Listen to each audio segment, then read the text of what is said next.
we must guard against the acquisition of unwarranted influence, whether sought or unsought, by the military-industrial complex. Only an alert and knowledgeable citizen can compel the proper meshing of the huge industrial and military machinery of defense with our peaceful methods and goals, so that security and liberty may prosper together. I occasionally think how quickly our differences worldwide would vanish if we were facing an alien threat from outside this world. And yet I ask you, is not an alien force already among us? What could be more alien to the universal aspirations of our peoples than war and the threat of war?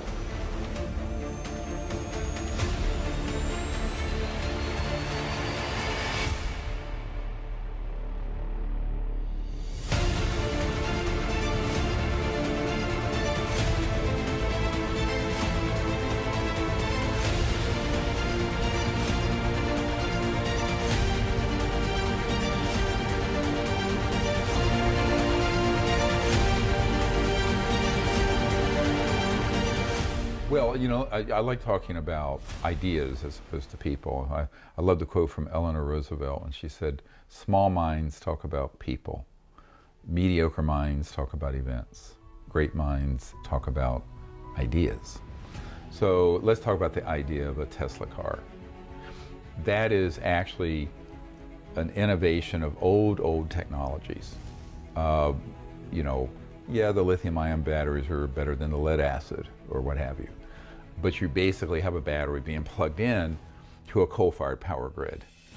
An actual Tesla, like Nikola Tesla had, that J.P. Morgan famously turned to Tesla and said, if we can't put a meter on it, it's not going to come out. These are big industrialists back then. I call a Tesla actually a Musk, because what Elon Musk has is an innovation of an old technology where you plug in a car to a grid. Now what's the grid? The electric grid. Most people don't know this. It's being run mostly off fossil fuels. Very small percentage of power comes from renewables. So it feels good. So, you know, that whole paradigm needs to change where we say, where are the big breakthroughs that need to happen? And those have not happened yet because they've been suppressed for alleged national security reasons, but in reality it's because the national security state is being run by people with big vested industrial powers. The industrial fascists, just like in the 1800s, early 20th century, that same mindset is running the current economy, the current paradigm of technology. So I think if you look at something like SpaceX,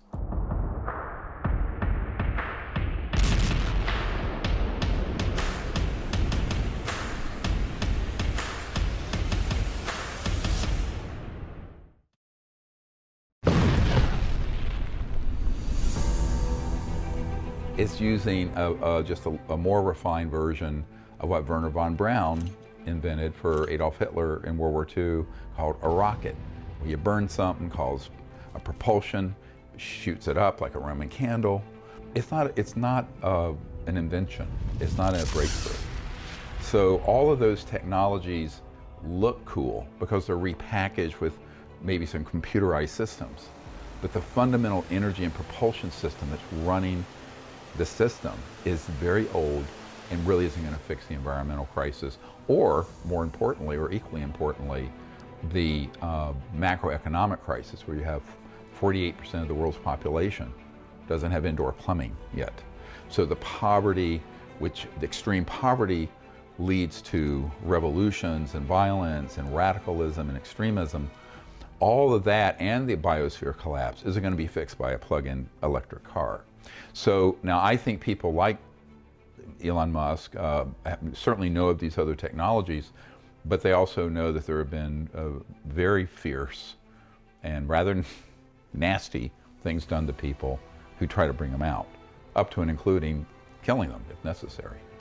I mean, it's suspected that Stan Meyer, who had a car that ran on water using a type of electrolysis, was killed.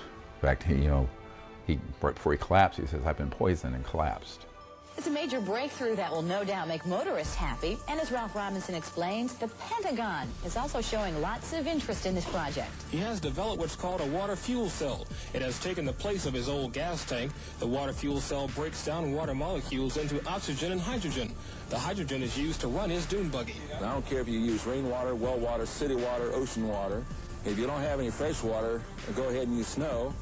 If you don't have any snow available to you, they use salt water because there's no adverse effect to the fuel cell. The Pentagon flew a lieutenant colonel in last week to look at Myers' invention. There is talk of possibly using it in the Star Wars defense program and to run Army tanks. Myers is currently perfecting a water fuel cell for cars. It will cost about $1,500. He says it won't need any maintenance, and you won't have to replace it. And he had other technologies that already had national security orders on them. My group was going to acquire them. It's a very interesting story. He had a toroid, it looked like a donut, that had a national security order on it from the 80s that would run your house. My science advisor and team went to go see this after his heirs made it available for a group to buy. We, at that time, didn't have the resources to get it. An engineering group got it. They were all subsequently assassinated, all of them, except one. One survived. That was up in Michigan. So people don't realize the kind of things that will be done to maintain the hegemony over a fossil fuel based or nuclear power based and utility based centralized energy generation system that benefits a very small elite. And we're talking hundreds of trillions of dollars. If you add up the value of all the oil, gas, coal, nuclear power, public utilities, etc. It's hundreds of trillions of dollars conservatively. And for that, you run into a big buzzsaw.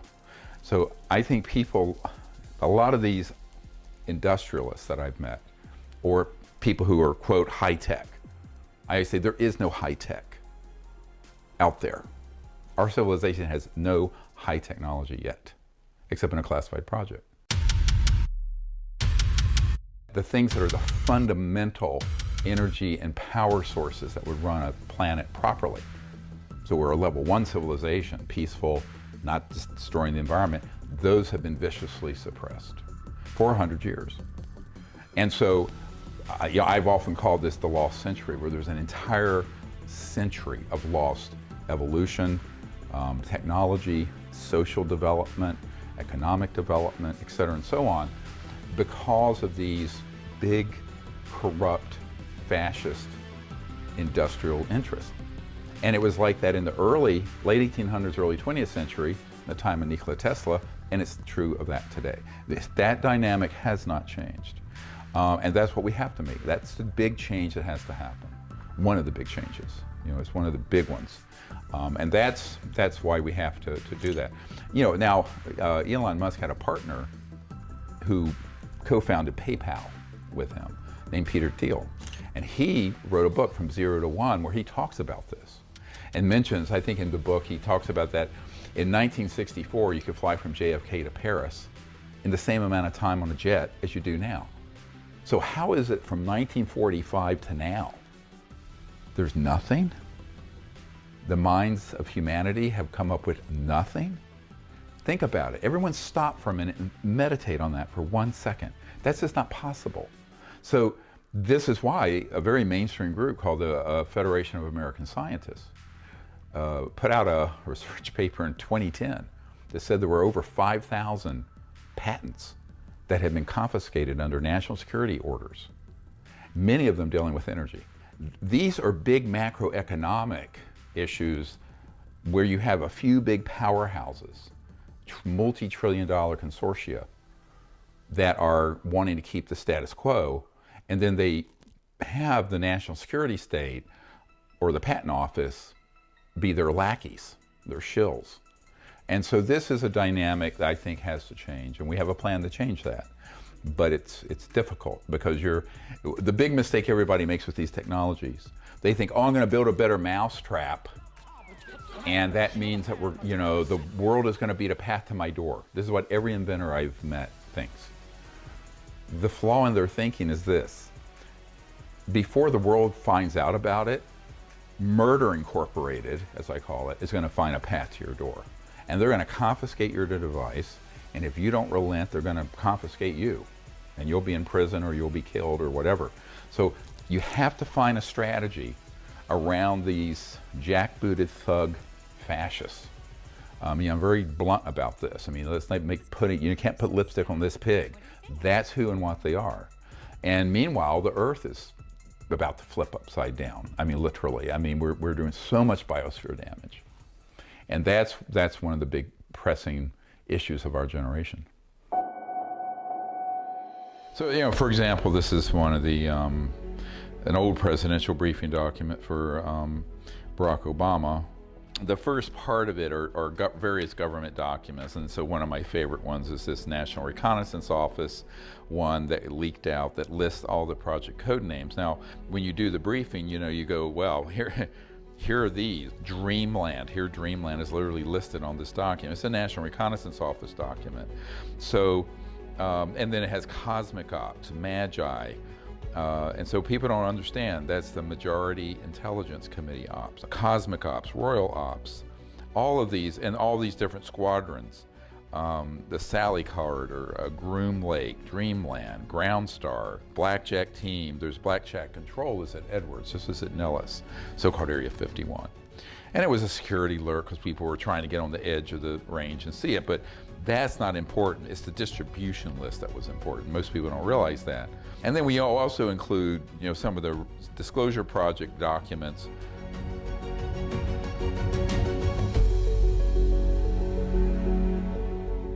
Well, to be honest, 99.9% of the population of the world would benefit, way out there. The big issue is the people who would be the losers are going to be the people who are very in power. So the people who have all the power are a very small number of people who'd be the losers on that. And more importantly, the centralized power system, that's going to vanish. That's going to go the way of all flesh. Not only power in terms of energy generation, but political power, macroeconomic power, all that's going to change. So it's one of these things where we'll have a whole new world, which is wonderful, but if you're someone with $1 trillion oil field, it ain't wonderful. But those are the people who have outsized amounts of power. It's not democratic. So that's the main thing, is that it's got to happen. It should have happened 100 years ago, and now it's time. President Trump made an effort to open up files. Actually, what I understand, what he said is he wanted every federal agency to release everything they had on UFOs, UAPs, flying saucers, however you want to put it. I don't think the Biden administration has the same goal. We're talking about two opposing trains of thought. I don't think we're going to see anything from the Biden administration, unfortunately. There's a lot of things that go on and the president does not have access to. If President Biden or even President Trump wanted to go to Area 51, he would have to get permission. It would probably not be denied, but he can't just get Air Force One. No, we're going to go to Area 51 and land. There's a lot of things. The bureaucrats control the secrets within the federal government. Very possibly, depending on their political leanings, that they may be more willing to give information to a current president or a former president. But it's not the president. It is the bureaucrats that control the security and the information within black programs. Even as the president of the United States, I don't believe you're in the position to overstep some of the security protocols that are in place to protect national security. And national security is sort of thrown into everything. It's really a crap statement, because they can say everything is national security. No, it's not. I mean, the existence or the amount of money you're spending on a weapons program, well, that's classified. Why? It's our money. It's our American taxpayer money. Well, why is it classified? Well, you need to know. Yeah, I need to know where you're spending my money, but they don't have to tell you, and there isn't any mechanism for you to pull it out of them. We are in a society that has been, regardless of what scientists and engineers tell us, we are in a society that has been basically frozen in technology for about 100 years now. Since 1908, we are still using fossil fuels for our vehicles. That has been the case since 1908. That's insane. That's absolutely crazy. And all the technology that connects with real people on the ground basically has not moved forward very much. It's only moved forward very little bits. So this is an artificial situation. This technology, the technology that came out of Roswell, has largely been held back from us. And it is getting ready to burst forward now. It is getting ready to burst forward, regardless of what the people with the Tic Tacs do, where they're withholding all this stuff and keeping it for themselves. But other areas of technology that are also from Roswell, from 1947, this stuff is getting ready to burst forward. And it's going to be an amazing society that we're going to be going into in these next, I would say, next year or so. It's going to be an amazing society that we're going to go into. The government has admitted that they are in possession of vehicles not of this world, and also that they have been seeing these UAPs or these UFOs for many, many years. Now, the reason why the government is talking about these UAPs and UFOs now is because they're getting ready to fund and fuel a lot of money into the Space Force. On December 20th, 2019, the United States took a giant leap into the next era of military defense. Recognizing the threat to U.S. national interests, a new force was established to protect our freedom to access and operate in space, the United States Space Force. With a mission to keep the space domain secure, stable, and accessible, the United States Space Force will protect U.S. and allied interests in space and provide new and current space capabilities. But this can't be done alone, nor will it be. So before it was like deny, deny, deny. Now all of a sudden we have UAPs, which are, these are aerial vehicles that we don't know exactly what they really are, but they know what they are. I think that the UAPs are really technologies that we've developed. There's a whole fleet of them. This morning, a report that the government cannot explain those mysterious objects caught on video by the military. From an upside-down pyramid-like object hovering above a Navy destroyer to cylindrical spheres disappearing into the ocean. Splashed. Mark bearing and range. Based off of alien vehicles that we are in possession of as admitted by them. So I think that they've been reverse engineering this technology for a very, very long time and have now perfected it to the point where when it appears in the sky, the general population thinks it might be an alien, but in actuality, it's technology developed by us. I like to call them ARVs, alien reproduction vehicles. Now, ahead of the release of a declassified Pentagon report, the New York Times says these papers do little to clarify what the videos show. The New York Times reporting that intelligence officials are worried the videos show America's adversaries may be racing ahead of the U.S. in developing elite weapons technology. Now, the thing behind this is that the government really needs to find another way to find money to fuel the military-industrial complex. We've gone through every single country, and we've pretty much dominated and brought democracy. And now, so what's happening is the war machine is running out. It's drying up. The money is getting dry. And when the money gets dry, you need a new reason to get the people on board to agree to allow you to use their money. And so what is it going to be? It's going to be the Space Force. Most of the more than 120 incidents over the past 2 decades are not from the U.S. military or other advanced U.S. government technology. Whoa, it's getting close. The Times also reports the Pentagon has found no evidence that the phenomena are aliens.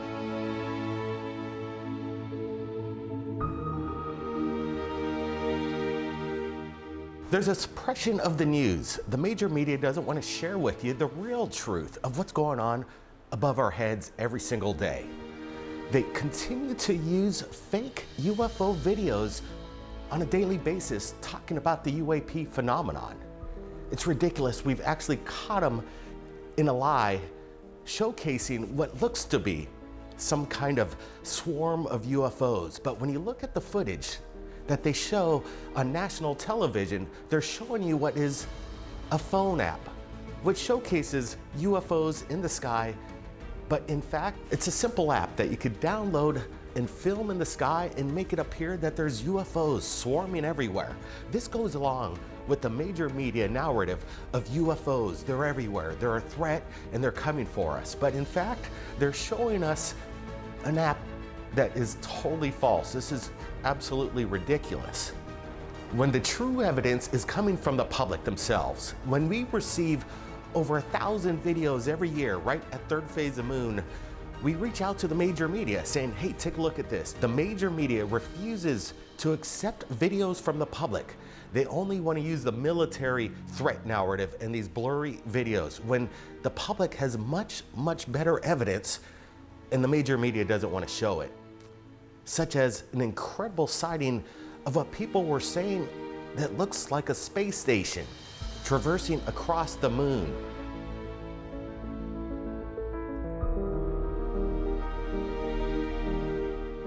Whatever was captured was high in the stratosphere, some kind of experimental, again, exotic form of propulsion. Once we put the video out on third phase of moon, they were forced to admit again that this indeed was some kind of secret experimental program in regards to sniffing the atmosphere. Whatever it was, again, more videos exposing high exotic craft. Well, I've actually had a lot of meetings with people who are initially very supportive, and then they get a visit. And they either are threatened or they're afraid, they realize what the ramifications are, and they back off. So this is why we sort of gave up on the political and the moneyed people and did it as a grassroots disclosure effort back many years ago. So that's the big problem, is how are you going to get this out? If you want to benefit the whole planet and the whole population of the planet, you can't be thinking you're going to do this through politicians who are innately going to be bought off or threatened. Because those are people who, this is what they do. They put their finger in the air and say, which way is the wind blowing? And that's the way they're going to go. So, and the public is going to have to decide if they want to do this themselves. This is why we took the whole disclosure project public. So that's what we're doing. What most people, they think that the U.S. government builds stuff. They contract. It's called WFO, work for others. And in 1993, I was at the Wrigley Mansion in Phoenix. And Jordy Hormel, the Hormel meat family, had bought it. There was a covert group that had kind of taken over his operation. And I was there, and they wanted me to come to a meeting very late at night. And we're sitting around this big conference table at midnight with a bunch of suits. And this is in 1993, a couple months before I briefed the CIA director. And there was a man there. He says, look, if you want to deal with this issue of these technologies, the UFO issue, you don't need to talk to the president, the CIA director. They don't know anything, and they're not going to know anything. You should be talking to people like us. We're the ones who are running the WFO. We'll work for other, it's called, programs. And we're tied into certain, I'm quoting, orders of Jesuit priests that are working on the technology transfer. We have the supercomputers that back up the banking system, and where we can get a lot of money just from transactions where they're odd amounts.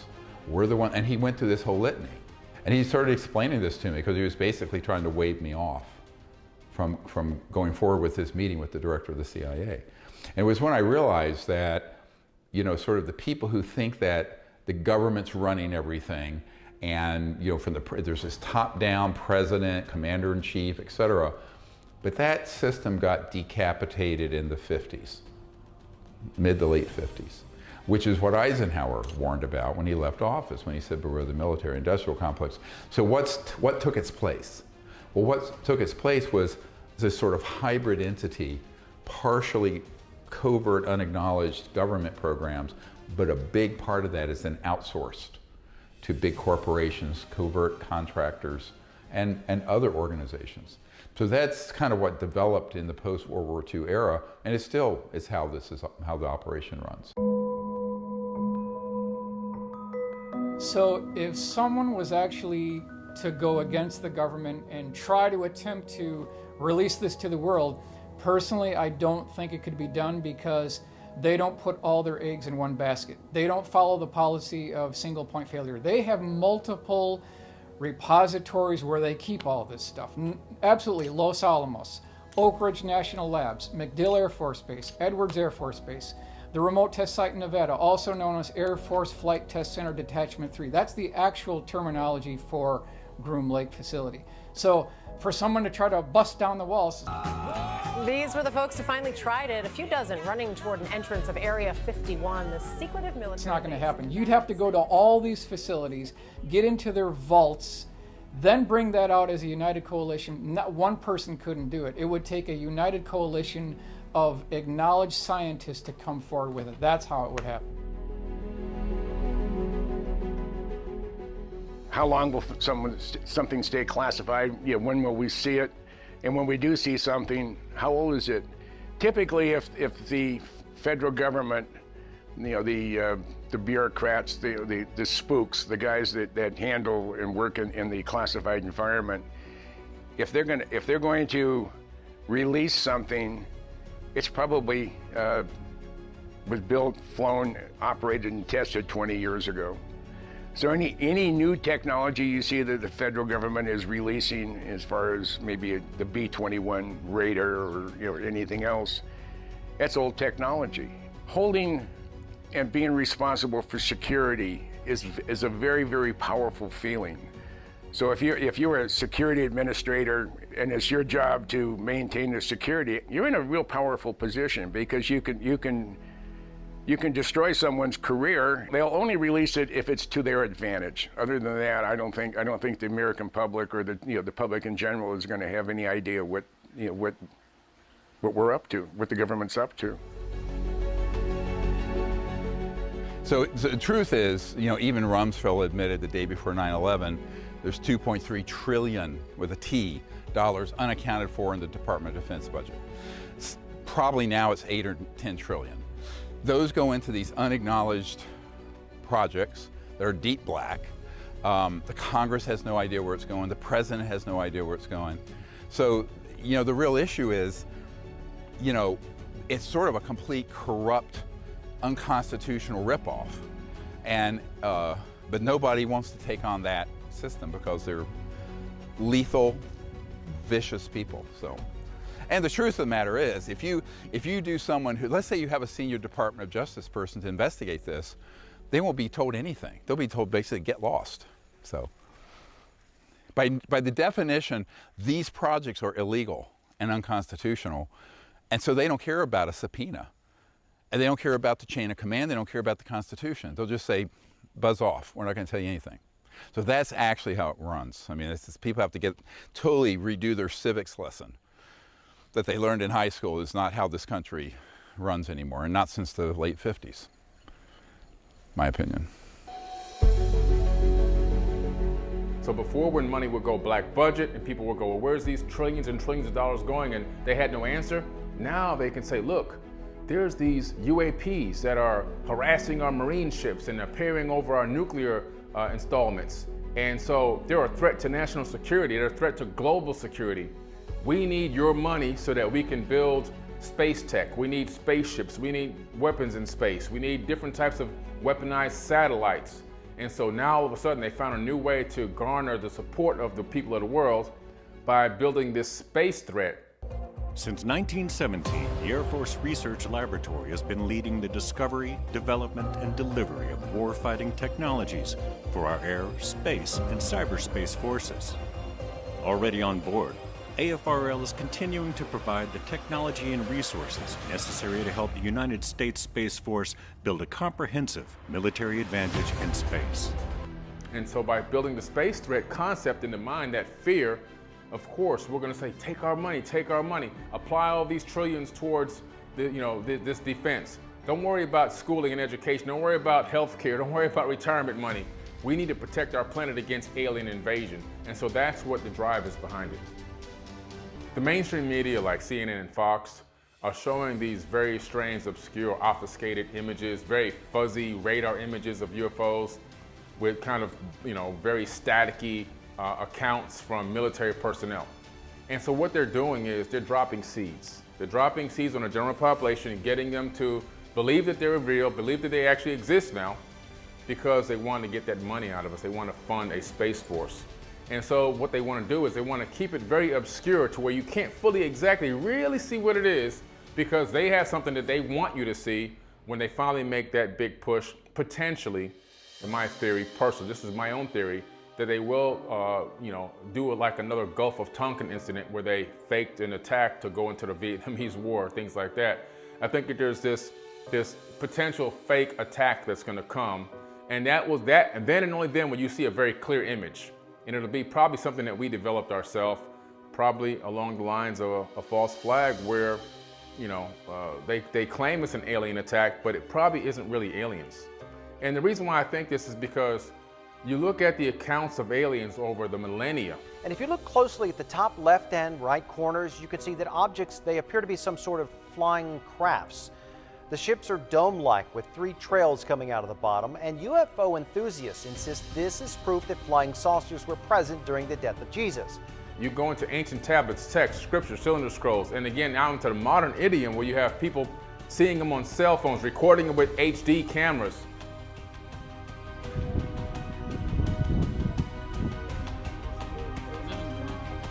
Va demasiado rápido, loco, no lo sé. Está yendo rapidazo, loco.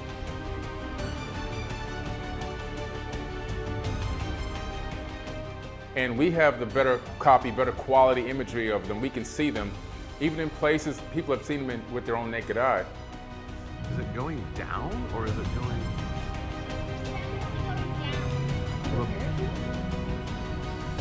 It looks like a spaceship. What happens here is they don't want you to know that these beings have never threatened us. So far, I mean, as far as we know, in modern times, they haven't tried to eradicate us, they haven't tried to destroy us, they haven't come guns blazing to destroy our cities and kill the people.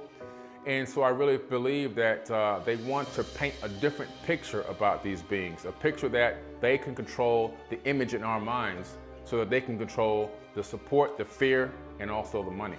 When it gets right in front of me, it just disappears. Disappears. Like gone. To be clear, he's referring to this giant object as a Tic Tac because he said it was shaped like one. Now, 3 other crew members with that pilot saw the same thing. Are these objects a national security concern?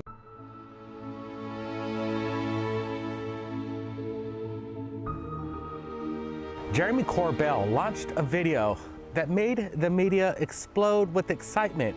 A UFO, triangular-shaped craft that were captured off the coast of California by a Navy sailorman that wants to remain anonymous.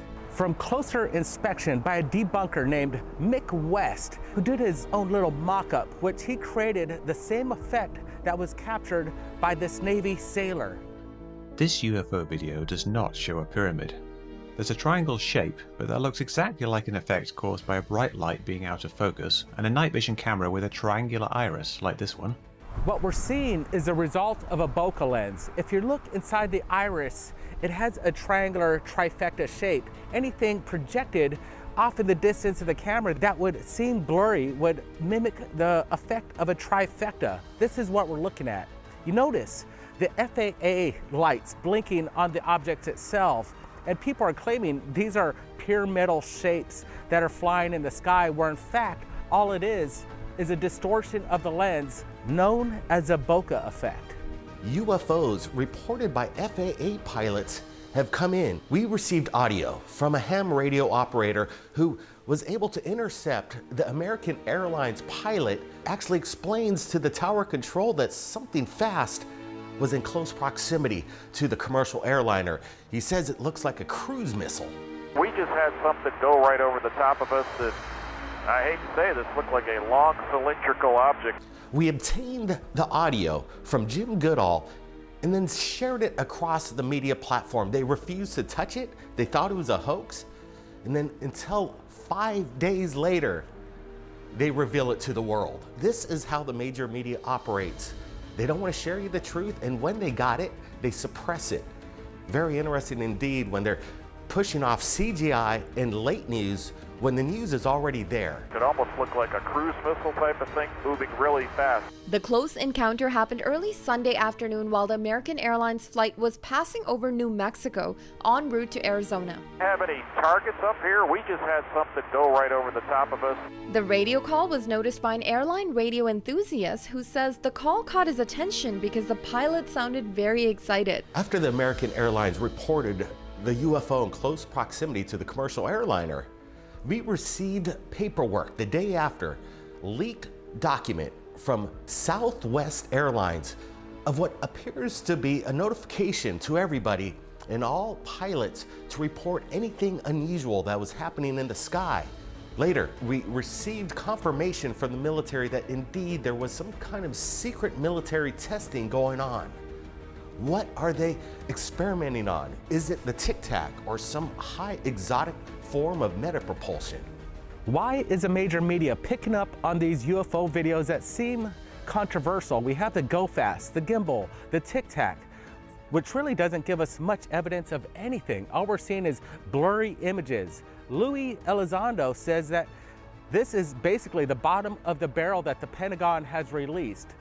What's up with that? Why haven't they give us, the people, full disclosure of these videos?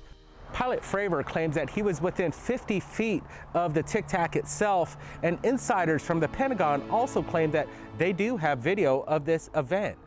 This would basically blow the lid on everything if we could get crystal clear detail and the full effect from beginning and end of these so-called UFO videos. It seems like the major media and the Pentagon Congress seem to be tied in coordination with this disinformation effort to keep the UFO secrecy deep behind the shadows. There's above top secret access to the hidden technology behind disclosure. Is the world ready for it? Yeah, so I mean, a lot of people are confused about how something like this could be structured. And they're always talking about, well, you know, what about China versus this country or Great Britain? It has nothing to do with that. So we think in terms of our high school civics lessons where there's the US, Canada, we're looking at geopolitical boundaries on the globe of the earth. The group that runs these classified projects has been for decades, at least since the 60s, transnational, meaning that they've had operatives in projects in Brazil or China or the old Soviet Union. And at that level of unacknowledged special access projects, many of them work together.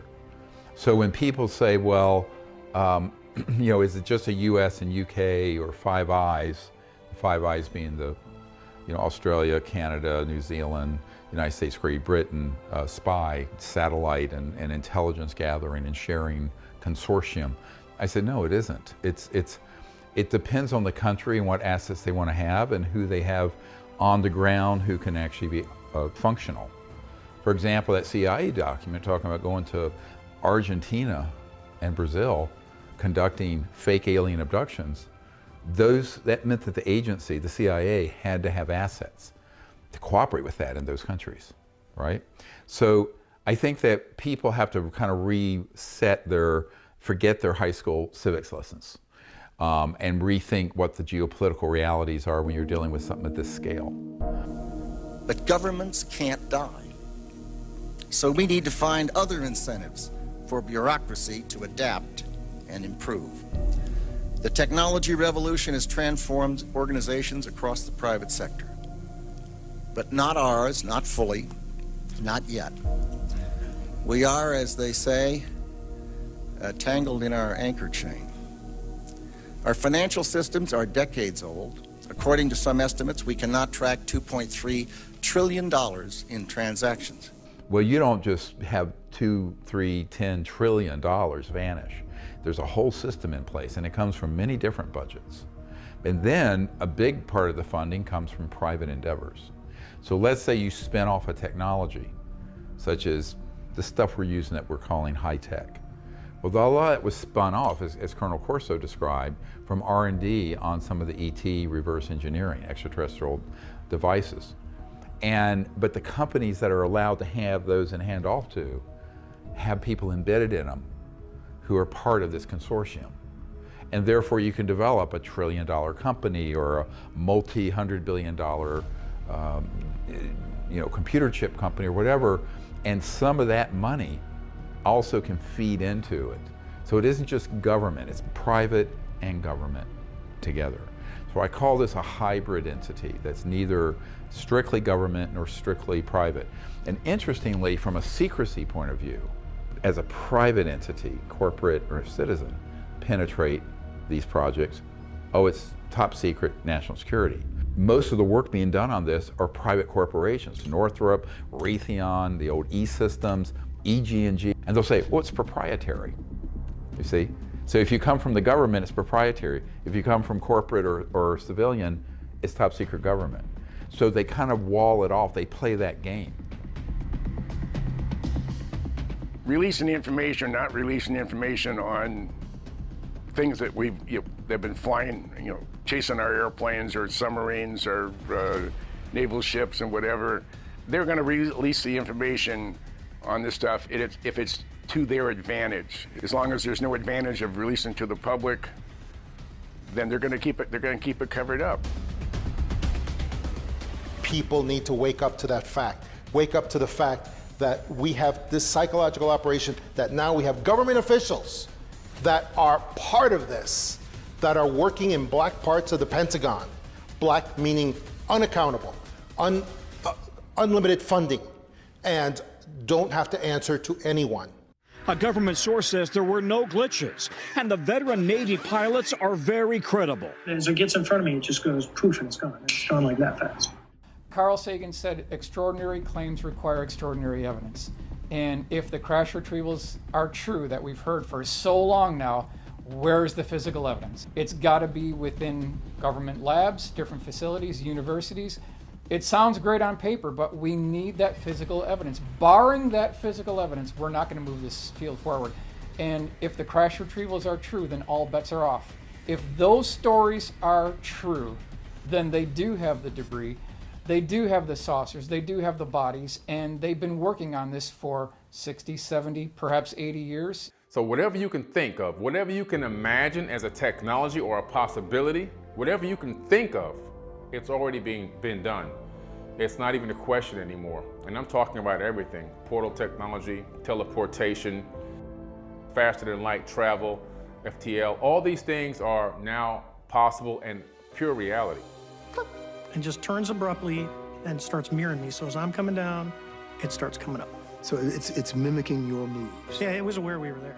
And I really do believe that these ARVs, I call them, or they call them UAPs, that have been buzzing our military ships out there, our Marine ships in the ocean and so forth, and coming by bases, are made by us. I believe that they know exactly who made them. We made them. I think that they are alien reproduction vehicles that they've taken reverse engineered technology from previous down UFOs and basically put them together, created our own technologies that we have now are flying around in. They've already declassified the stealth bomber and all these other craft during the 9/11. This is the stuff that's behind the scenes for the next level of war. And these craft most likely can fly in the atmosphere and also probably go into outer atmosphere as well. And so I believe that they are actually ours, and they're painting the picture as if they're not ours, but I really do believe that they're made by private corporations in America or somewhere on this planet. And the reason why they use private corporations is because if you use a government organization, then we can do a Freedom of Information Act and we can find out what's going on.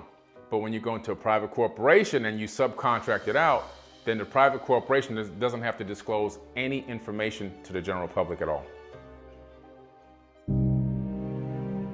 So these are some of the tapes from Asilomar, the 1995 gathering of the original whistleblowers and Disclosure Project witnesses. But at that time, if you look at it, it says Starlight, Project Starlight.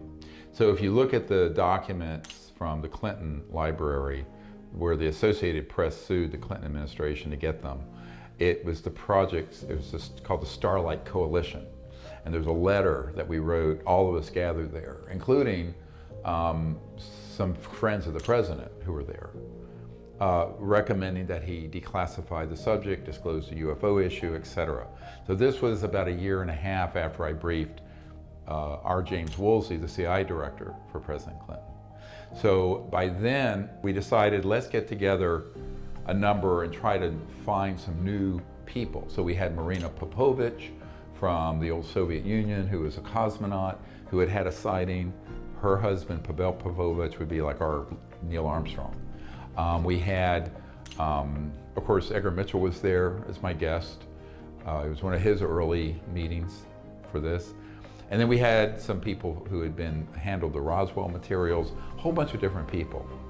And it was called, you know, Project Starlight back then. Because at that time, it was still a kind of unofficial civilian effort to get the president. And then later, after this, in '97, the Congress to take the leadership on this. So we wouldn't have to do it. But they wouldn't, so we ended up doing the Disclosure Project in 2001. I want to emphasize that all of these witnesses each could speak for probably anywhere from 2 to 5 hours about what they have witnessed. We were trying to give you a snapshot. We have another 400 of these witnesses. I have carried this burden for 8 years. I'm now giving it to you, the American people and the people of the world, to take it forward. But this was the very first gathering of these Disclosure Project witnesses, military, CIA, and those tapes were stolen from me by the man I trusted to film. The people who did the filming colluded with a Clinton administration guy who was sort of a operative to take all those films and recordings and not give them to us. And so they vanished for 26 years. I get a letter a couple weeks ago, and the entire collection was buried in the backyard in Minnesota, in Minneapolis, by this Clinton guy who called my friend up and said, look, you know, I'm getting older, and he was starting to have some, maybe Alzheimer's, I'm not sure. And so he says, I have these, I'm gonna send them to you. So then all of a sudden, this guy says, look, I think Dr. Greer would wanna have these. So he writes me this letter, and he says, I have all the Asilomar tapes from 1995. So we just received those, and we're digitizing them, trying to get them on hard drives from the old big boxy VHS tapes. But a lot of people don't know that history of how it went from the CE5 contact and the event that happened in Florida in '92 to the intelligence community finding about what we were doing, and others, the friendlies and the people who were, I call them the white hats and the black hats. And then they came wanting to, you know, influence and stop what we were doing with CE5 contact, the bad actors. But there were others who were friendly. So that's how the whole Disclosure Project evolved, was out of the CE5 contact that happened, because they knew it was real. I mean, it's the thing that people tease me the most about, but it's actually the foundation of the entire Disclosure Project. Let's go, we can go out to where we've done CE5 out in the meadow down here. It's great to be able to go anywhere. You know, when we're doing CE5 in really remote areas, sometimes you get into situations where you want to be really out, where there's not going to be a lot of interference from humans. So I tend to prefer really remote sites if I can get there. Some years ago, I was invited to go to an underground research facility in El Paso on the Mexican-American border. And it's a long story how this all got set up, but I was invited to come there because they were very supportive of what I was doing, and they had gotten permission. And this was a place where they were doing these sort of technologies that are trans-dimensional, but medical applications. Major stuff. I mean, as a doctor, they knew I'd be interested because I was dealing with trans-dimensional interstellar technologies. When I'm at the airport, I'm going to transfer at Houston, and there's this guy following me around with a long beard and everything. And I thought, who is this, a spook or something? It turned out it was Billy F. Gibbons of ZZ Top. He somehow knew one of the scientists in this lab. How, I can't remember. And so he says, look, hey doc, I know you're going to this meeting. Can I come? I said, well, if it's okay with them, it's okay with me. I'm their guest. He says, yeah, it's okay. He says, well, if you'll let me come, I got a seat for you in first class. It was really funny. I said, okay, that's good. So let's do it. So we go there and we go into this office and then we go underground, and they have technologies that literally, electromagnetic transdimensional technologies where they can, if someone had a missing limb, they can attach to the subtle body, the mystics call astral body, but that energy, like you have phantom pain, and regrow it. If someone had a severed spinal column, which I've seen too much of, 16-year-old boys diving into a pool and, boom, they're paralyzed from the neck down. That was all stuff that they could repair, but the technology, here's the issue. The same technology that gives you that would give you free energy to run your house, because it's in that same, let's call it constellation of extraordinary technologies that they would want to keep secret. So there are a lot of spin-offs beyond energy, propulsion, and the environment that will benefit humanity once we can get the first level of this out, because it's unbelievable how backward even our medical technology is compared to what's possible. So that's also a very bit of good news from the point of view of medical healing technologies, really advanced technologies. This is why I've called for sort of a Marshall Plan for the planet for new energy and the environment that is supported and funded by individuals in an open source way, and not expecting, I think it's silly to expect the government of the United States or any other government to get behind doing something that brings out the most disruptive technologies in the history of the human race. Let's be blunt. I mean, everyone thinks that Silicon Valley is disruptive. There's nothing disruptive about the stuff that's come out of Silicon Valley. It's all peripheral around the edges. This really is, frankly, disruptive, but it also creates a new civilization, and it saves our future.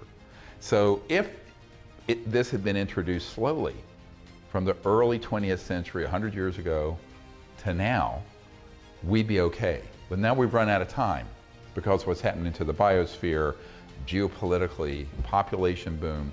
So in order to create enough change quickly enough, we're going to have to do something very different, very fundamentally different than what we've been doing. Will this day of disclosure come? Personally, I don't see it coming on the near horizon. And the way I look at it, and I know a lot of people don't like to talk about this, but hey, let's roll with it. Every day that goes by, every day that we live, every minute that goes by, Philip Klass's curse comes more true every day. There is no more exciting story that I could write or Aviation Week could publish than to say, at last, we've come across one UFO report that cannot be explained in prosaic terms. And so his curse was, you will not know anything more about UFOs today than you will on your deathbed. And when on your deathbed, you won't know anything more about UFOs on your deathbed either. So that's becoming true. If we don't take the bulls by the horn and make a management decision within this whole field of ufology, all of us are going to keep on tricking down that timeline. We'll all pass away and we won't know the truth. That's why we got to get drastic with this and take the bulls by the horn and roll with it. We just want to know what in the hell are those things that are up in the air. There's something out there. And I think we as allegedly, free people, we need to have the ability to find out the truth. And the truth is not going to come from the federal government. The truth is not going to come from established journalism. The truth is going to come from individuals going out and say, screw this, I'm going to find out what it is. I'm going to go camp out in the desert. I'm going to get a good camera. I'm going to shoot something, not with a gun, with a camera, and maybe be able to open up the can of worms and find out what's true and what's bullshit. I really believe that there's definitely a script being written and for these reporters and these anchor men and women to continue to regurgitate the same information over and over again. No matter what channel you turn it to, it's always now UAP, threat to security, over our nuclear bases, When you look at the real historical information based on what these UFOs have done in the past, the real UFOs, they have come to military bases. And what have they done? They deactivated the nukes. They didn't activate them and launch them. And either way, these things are being witnessed by some of our best fighter pilots. They're being picked up on electro-optical devices such as gun camera footage, and then it's furthermore being substantiated by radar data. So we know they're real, whatever it is. And so, you know, if you're an advanced civilization and you're a million years ahead of a planet like us, and you're flying by and you detect technology with your sensors array, and you go, oh, let me take a look over here real quick, and all of a sudden you take a quick look at the planet, you go, wow, they've got a defense system on this planet. And then you scan the defense system and you realize that the defense system is not aimed into space to garner against an outside threat. It's aimed to point back at itself. They can scan the missile trajectories. They have this technology. They can see that they're all pointed back at the Earth itself. And so they're thinking, these people aren't that intelligent. I mean, they've got bombs pointed at themselves. And so, you know, to show, hey, we need this planet for the future. This is a great planet. It's got a lot of abundant life. It's very abundant. This is a great outpost in the galaxy. We're not going to let you guys destroy this planet. So we're going to just deactivate these nukes and show you our true power. So instead of saying on the news, hey, they came to our base and they deactivated the nukes and they're trying to tell us, you know, don't destroy ourselves, they say, no, they came to our bases and it's a threat to our national security. They accessed our nuclear devices. You see how they just put a spin on it to change how you feel on the inside about what these beings are doing. Well, I think a lot of the problem has happened in the last 30, 40, 50 years, actually. It's very easy to distract people with digital, social media, entertainment, that sort of thing. That's the modern bread and circus. And so people aren't focused on either the gravity of the problem, frankly, which is more severe than people realize, or, in my opinion, the real solutions. Think about it. 1955 was the dawn of the Eisenhower interstate system. And that's 66 years ago. We already had anti-grav, so-called, or electrogravitic propulsion in October of '54, mastered. Before that, decades before that, we had Tesla-type zero-point energy, what he called the infinite energy field.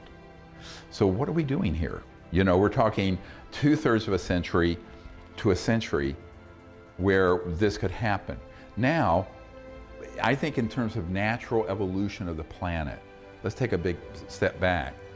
There probably would have been an industrial era for 50 to 70 years in the 1800s, where we would have been using these things where you dig coal up or pull oil out of the ground and burn it. And then there should have been this revolution in electromagnetic field propulsion and energy and all these things. But the big industrialists in the late 1800s, early 1900s are, you know, the same consciousness of greed, and quite frankly, stupid greed, that ruled the roost then is what's ruling the roost in 2021. So I think the people are going to have to unite and say, we've had enough of this. But for them to reach that conclusion, they have to get educated on the fact that these technologies are real, that the UFO is real, that we figured out how they fly, that they are not burning rocket fuel or Jet A fuel from Exxon to fly around like you see them in these videos. They're using a totally different technology, which has been figured out. For example, I think Nova or PBS did a story about how during the peace movement, they did a FOIA request, and it turned out, like in New York City, if people were protesting the Vietnam War and they were organizing, there would be like 16 people at a meeting, and 12 of them were on the payroll of the New York City intelligence unit or the FBI or somebody. So, and they all look like hippies, talk like hippies. So what you find is, when you're dealing with the UFO subject, which is the biggest secret in the history of the United States, remember the Wilbur Smith top secret document from Canada from 1950, it states explicitly that this issue is the biggest secret in the history of the United States, exceeding the secrecy of the development of the hydrogen bomb. And this was a year or two before we detonated the first hydrogen bomb. So when you look at that, you realize what kind of assets would be deployed to capture a movement trying to disclose the subject, trying to make contact. And so that's what you see. I mean, I always tell people, you see the dog and pony shows going on in the mainstream media, that's called capture. And the intelligence community will then infiltrate and capture a movement. And they've done that to the meditation movements, they've done it to the environmental movements, they've done it to the peace movements, because it's very easy to do. It's all undercover operatives, and nobody would ever guess that's who they are. So I learned about that the hard way in the 90s, where we had people who became embedded in my project. They ended up being operatives, and so we'd have to remove them. You know, it's like when I was at Lawrence Rockefeller's ranch in Wyoming, the JY ranch there in the Tetons, and he said, Dr. Greer, the disclosure of this and these technologies, the implications are so vast and so profound that no aspect of life on Earth will be unaffected by it. I said, yes, Lawrence, that's why it's secret. It's not secret because it's trivial. You know, they haven't killed people and subverted the democratic institutions of the United States and Canada and Europe for nothing. It's because it is so profound. The implications are so vast that every aspect of life on Earth will be changed. So for that, for people who are defending hundreds of trillions of dollars in industrial, commodity, oil, et cetera, and so forth, assets, they'll do a lot. I think this is why I've always been very cautious, since I'm being burned rather badly back in the early to mid 90s. Remember the Asilomar tapes that I showed earlier, that was a complete betrayal of my trust by a couple of people who were embedded in the operation, who are actually I found out later, were working for somebody else. But I didn't know who they were, you know, and you're not gonna be able to do a search on them, or even a private eye. It's not gonna pop up. These are black projects. So this is why you have to be very, very careful. And when you're dealing with something as important as the fact that we're not alone in the universe, but also the technologies that get them here and back have been figured out, but would completely alter the way this planet operates and the people who benefit from the system. I mean, the average Joe Blow driving his pickup truck who's a carpenter isn't benefiting from ExxonMobil, right? I mean, he has to pay, you know, whatever, $4 a gallon for gas and all that kind of, and the maintenance. If you had these other systems, there'd be no energy cost. So the average person, that's why I said yesterday, 99.99999% of the world's population wants to have disclosure, even though they don't know about it. They want these technologies, even though they've never heard of them. But, you know, that's the problem. This is why we have to get the message out. That's why, you know, keep, you know, doing documentaries and educational things, because you have to raise awareness first. And then from there, you can actually make change happen.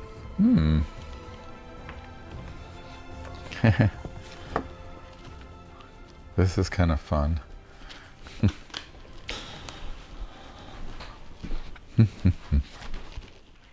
My whole thing is that I realized, you know, there was a 1991, I met with a man who said, if you're going to do what you're going to do, you have to have millions of people who know who you are and support, because otherwise you're, quote, a dead man walking.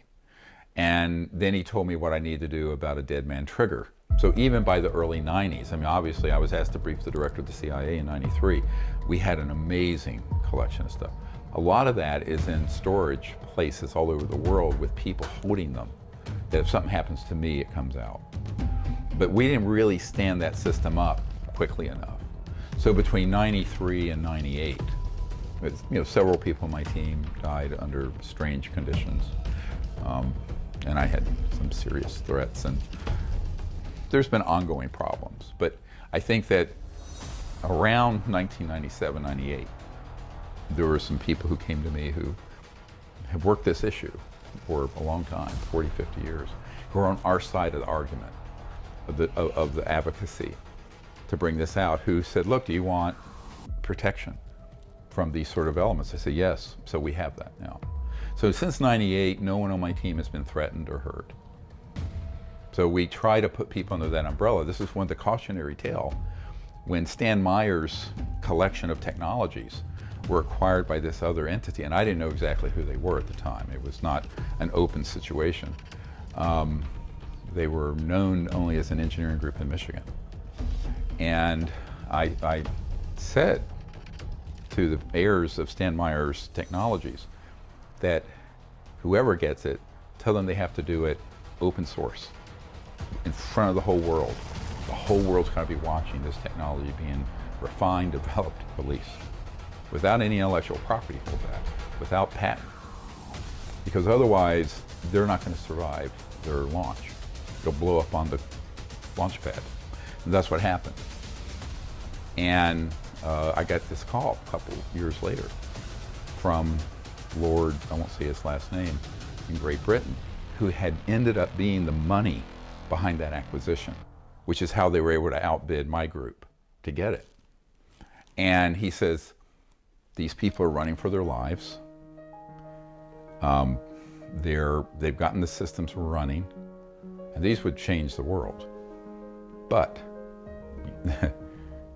they are looking for an eco-friendly country that they can get to because they're being threatened in America. I said, you'd have to go to another star system. There's no place on this planet where the henchmen of these kind of Fourth Reich fascists won't find you. And so he said, well, what do I do? So I wrote a 2 or 3 page memo to this guy, Lord so-and-so, which I can share with you. That's a whole strategic plan of what they need to do within a few hours to survive and not be assassinated and not have the technology confiscated. They wouldn't do it. They were still like, it's like Lord of the Rings, they're my precious holding on to the ring. Precious! Ironically, in this case, it was a ring. It was a toroid, donut-shaped energy. And they didn't want to let go of the greed and profit motive. They wanted to be the next Rockefellers of energy, you see. So that is the Achilles heel for people. They see dollar signs, they see power, they see money. So they make all the strategic errors. So I wrote out a strategic plan of what they could do to save their lives and save the technology and get it out to the world. Because you're talking about the ability to stand up in an industrial energy infrastructure to replace everything our entire planet uses. You need 1,000 companies that are trillion-dollar companies to do it in enough time to save the biosphere. So I said, this shouldn't be about money or power. It should be about the purpose. And you'll do very well by doing good. But they wouldn't listen. Next thing I know, I meet with a guy in Orange County, California, who knew one of the people who was with that engineering team. And the man said this guy came in, was crying like a baby because every single one of them had been killed and the technology vanished, as we predicted. And see, this is what's frustrating, is that for 30 years, I keep running across this opportunity. People keep making the same predictable errors. You're dealing with something that's making a frontal run at the most powerful interests in the world, on the planet, bar none, period. And you cannot have a strategic plan that doesn't account for that. But that's what everyone, so it's like the definition of insanity is doing the same thing over and over again, expecting a different result. So I spent a number of years trying to work with people like that to satisfy their materialistic view and intellectual property view, and realized it was never going to happen because they kept vanishing or being threatened, or next thing you know, they're rich, driving a Lamborghini and wearing $5,000 suits, but the technology's gone into the black pit of Calcutta. It's gone. So after, about 25 years of that, I said, no more. There's a certain way this had got to happen. We know how it can happen. And if people would follow that strategic plan, you'd have a chance of surviving. It's still a heavy lift because you have massive, powerful interests that do not want these technologies out. And that's why the people who've dealt with the UFO-related technologies and classified projects, they're terrified to be identified. I have a lot of them on my team who've actually worked on them, built them. But, they know the kinds of enforcement that's been used to keep this secret.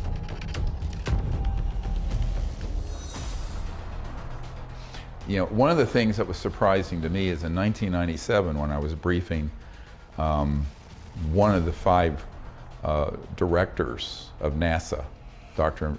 Nancy Maynard, and her boyfriend was Dr. Bob Carell, who was Deputy Director of National Science Foundation. So I first met with him in DC. My science advisor set up the meeting at the National Science Foundation headquarters, and they were both in charge of, for the National Science Foundation, and Dr. Maynard, she was in charge of the mission to planet Earth doing the satellite imaging on climate change. So they were both climate change scientists. And they reached out to me, and I went through the technologies, how they operate, how there needs to be institutional support to fund and bring out these technologies so that we can get completely off all these environmentally damaging technologies, including nuclear. And they were very interested, but then when I said, now will you help me do this? Because I'm a doctor, I don't have the resources.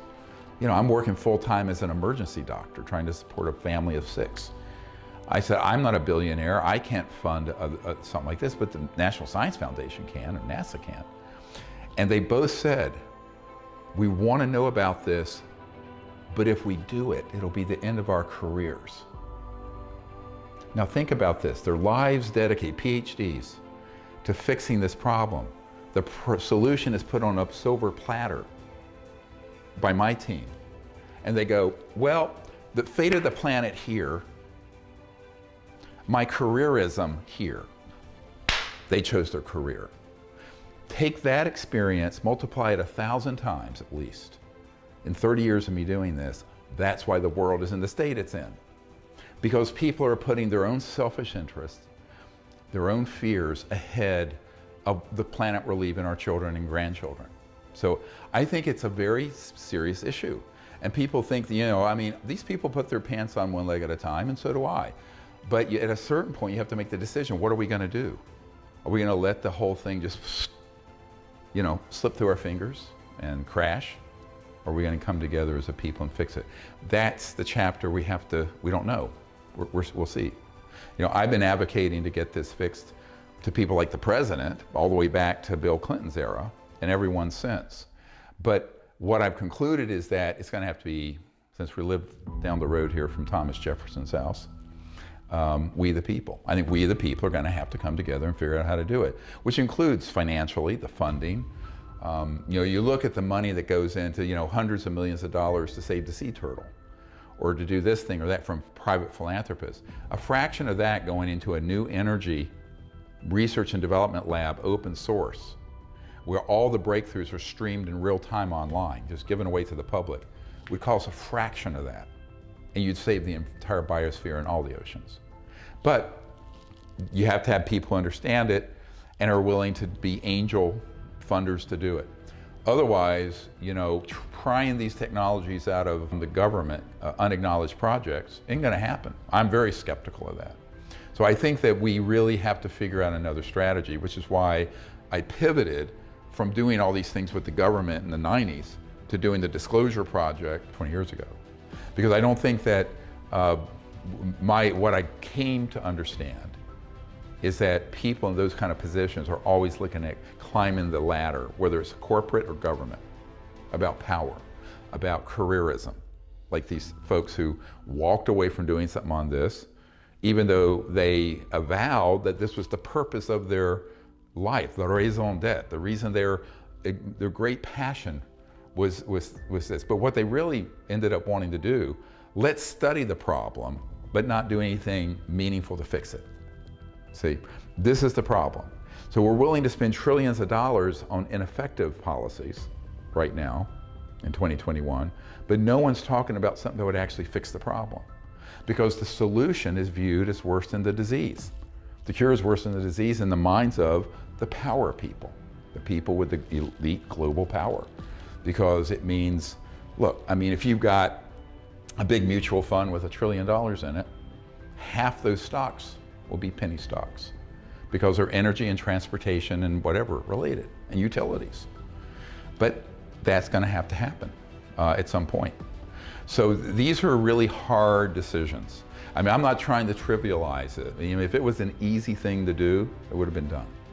It's because, as I said earlier, the implications, I mean, ironically, you know, a descendant of John D. Rockefeller says this to me, Lawrence, you know, that the implications are so vast and profound that no aspect of life on Earth will be changed. I said, yeah, that's why it's secret. It's why it's been so difficult to do this.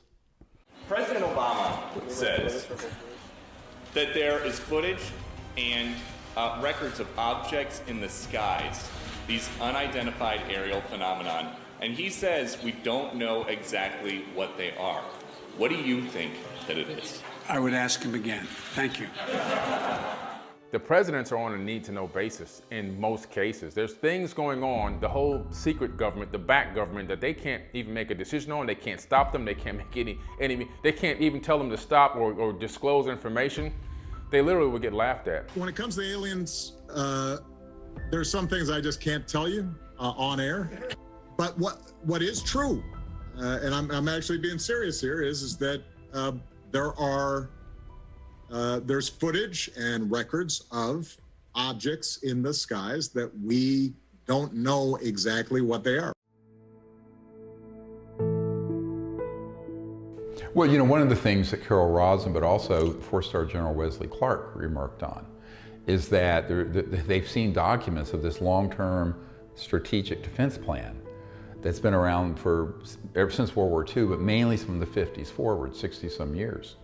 And they saw that the names of countries back in the 70s and 80s that they didn't even think were even on anyone's radar, that were slated to be invaded and to create wars in. And then, of course, the final card that was going to be played was the alien threat card, which is what these false disclosure efforts headed up by folks like Lou Elizondo and others are doing. But I think that what was astonishing to General Clark, this was all just kind of flat out said to him. And he saw this die, he says, well, should I even know this? And General Clark, the guy briefing the general said, well, not really, it's top secret. But he said, well, then don't tell me.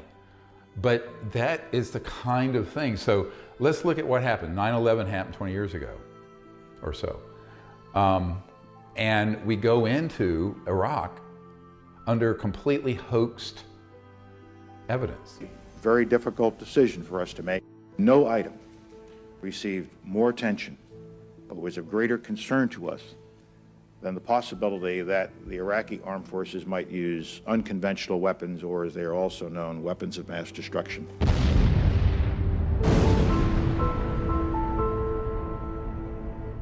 Colin Powell's chief of staff has gone on the record saying that it's the biggest mistake of their life, that it turned out that they were set up to go up to the UN and present all these weapons of mass destruction. But who benefited from that? The defense contractors. There were no bid contracts for $150 a gallon for water or fuel to the front lines or the forward operating bases. Same thing with Afghanistan. There were people on the Senate Foreign Relations Committee at that time who said, we really shouldn't invade, we should just take out these terrorist training camps.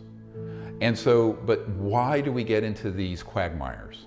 Because just like in the Vietnam War, when the Gulf of Tonkin happened, they exaggerate a threat, or they create a threat, or they create a false flag operation. Some people think that the Gulf of Tonkin was completely staged. So that ends up causing a lot of patriotism, where people feel they're under attack. Based on that, they can unite people around the war drum, you know, the beating of the war drum. To all the men and women of the United States Armed Forces now in the Middle East, the peace of a troubled world and the hopes of an oppressed people now depend on you. A lot of people don't realize the Disclosure Project wasn't done to prove UFOs were real. That evidence was already there. It was to connect all these dots. The technology, the energy, propulsion, the secret agenda for endless war.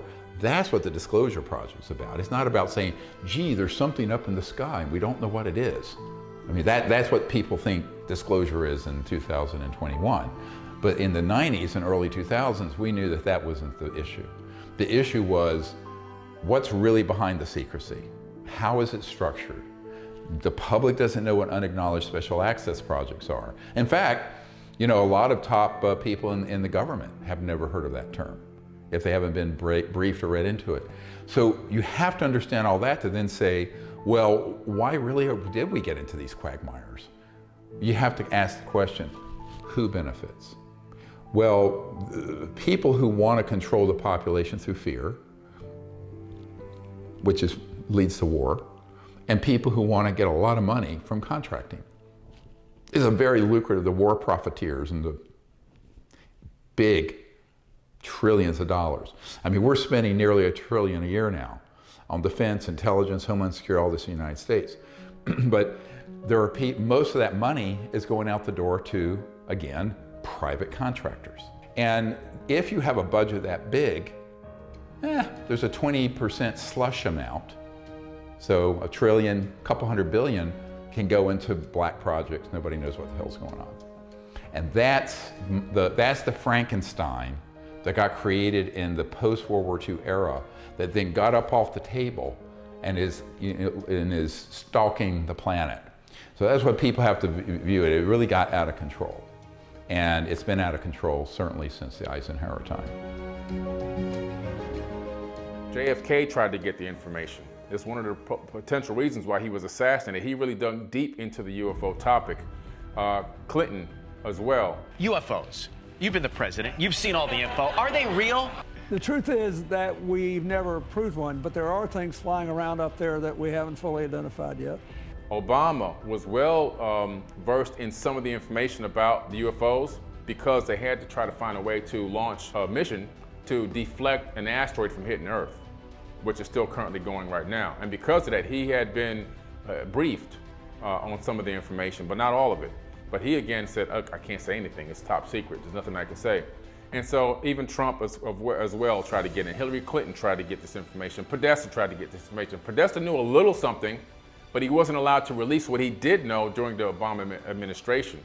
So they have no power. I mean, it's just proof is in the pudding. They really don't have, when it comes to this topic, they have no power at all. Why aren't they releasing this technology out to the public? One reason is they want to control the high ground, because any military force that controls the high ground controls any battlefield. That's number one. Number two, we definitely have the utilities, right? If this technology, the propulsion systems associated with these different aircraft, if that technology was released into the public domain, the multi-trillion utilities industry could take a serious hit. So you've got internal combustion engines, you've got nuclear power plants, you've got solar, everything else, the coal fire plants, it's not needed anymore. So it could possibly doom those industries, and they're not going to let that happen. But they're just amazing top secret weapons. That's what they are. And we need to start calling this out. Every time some senator or congressman starts saying, hey, I'm on board with these Tic Tacs and with these UFOs, I'm all for this, and we need to ratchet up the fear and that these things are a threat. They're a threat, and they're owned by China, and they're owned by Russia. You know, we need to tell them, we know you're lying. We know that's not true.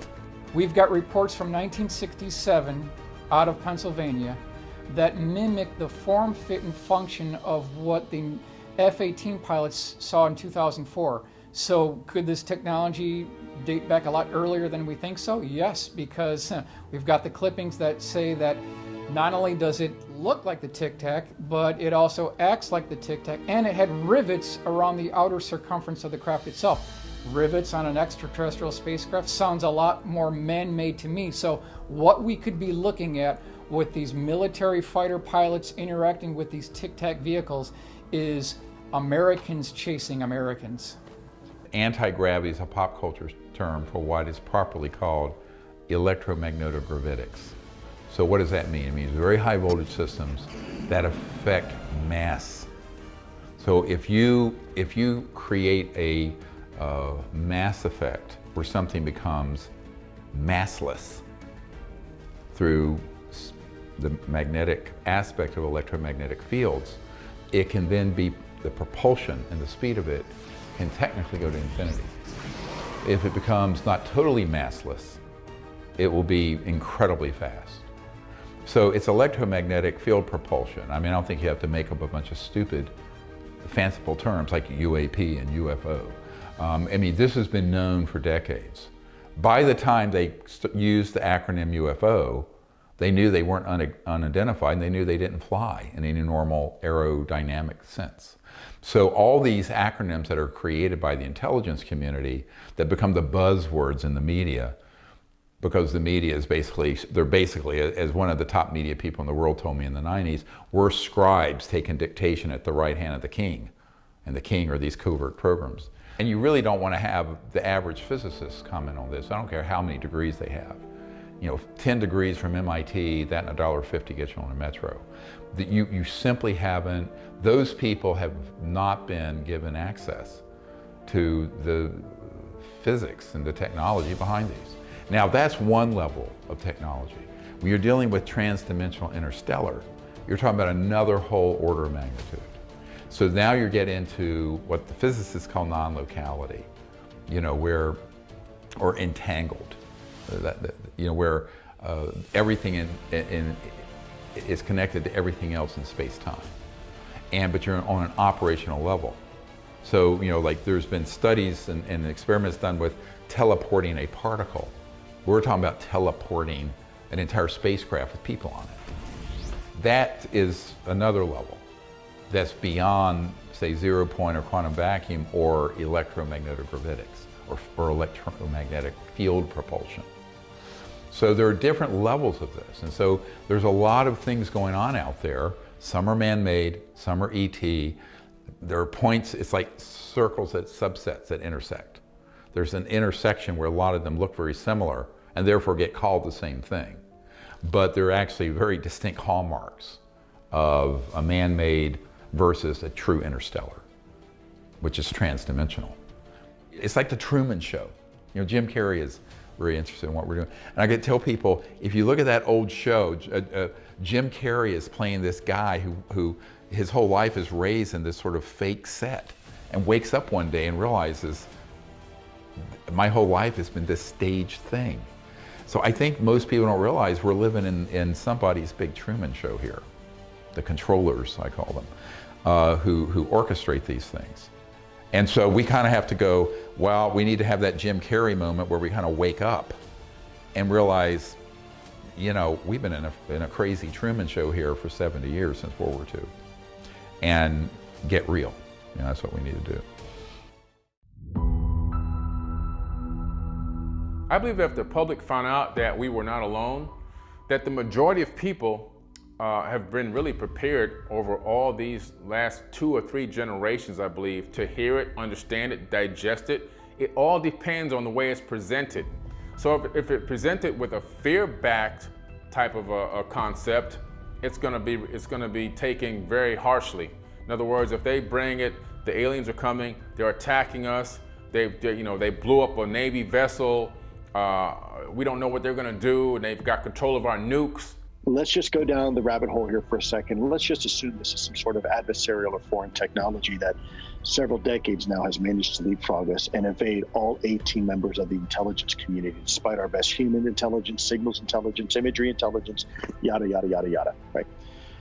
That would be an intelligence failure that would eclipse just about anything else this country has ever faced, especially if this has occurred for decades, that there's a foreign adversary that can put a nuclear warhead within moments over Washington, D.C. Okay, that's a problem. Well, that kind of disclosure is very bad because that will get everybody in a fear mindset. And when they get into a fear mindset, our frequencies drop in the way that we resonate on the inside. And when the frequencies drop, we can easily be manipulated. Fear allows for easy manipulation. This is why fear is the most things pushed on the news. This was flying over controlled U.S. airspace, let's say Washington, D.C., over the White House. Would this be an issue? Well, the answer is certainly yes. And the problem here is that these things don't have traditional, let's say, technology associated with aircraft. They don't have wings, they don't have cockpits, they don't have any obvious signs of propulsion, and yet somehow they're able to outperform anything we have in our current inventory. Fake alien invasion. And the destruction will be real. That's what people don't understand. Fake just means the aliens will be fake. The aliens will be fake, but the destruction on our cities will be real. That's what I want to bring to people. That's what I want to make people understand. And people need to realize this before it's too late, because this operation is going to go to its final conclusion soon. And we see the preparations right now happening everywhere. But we need to recognize them, recognize the preps, and then recognize the psychological operation as well. This is so very important. If they bring us the information as, look, we discovered that these aliens are real, these are advanced beings, they are really observing us and monitoring us, they want to see how we're going to advance as a civilization, if we're going to make the right decisions and go in the right direction. Are we going to destroy ourselves, or are we going to grow and prosper and head into a golden age? If you present it like that, everybody's going to be like, wow, this is phenomenal news, this is great news. They're going to be very happy and excited. So there's two different ways that they can spin it, and they know. One is high frequency, love, joy, excitement. The other one is low frequency, fear-based. And if they come with the fear-based, it's going to horrify a lot of people. A lot of pressure by the global public and the American public, for answers. And it's not just the public asking questions. Former intelligence officers and even presidents have been talking about this for weeks. Now, lawmakers on intelligence committees are demanding answers. When you see Fox News and you see CNN parroting the same vision, the same plan, you know something's wrong. But now we have all the other media joining them. We have Reuters putting out headlines across the world. Hey, these Tic Tacs are evidence. They're proof that we are possibly not alone in the universe.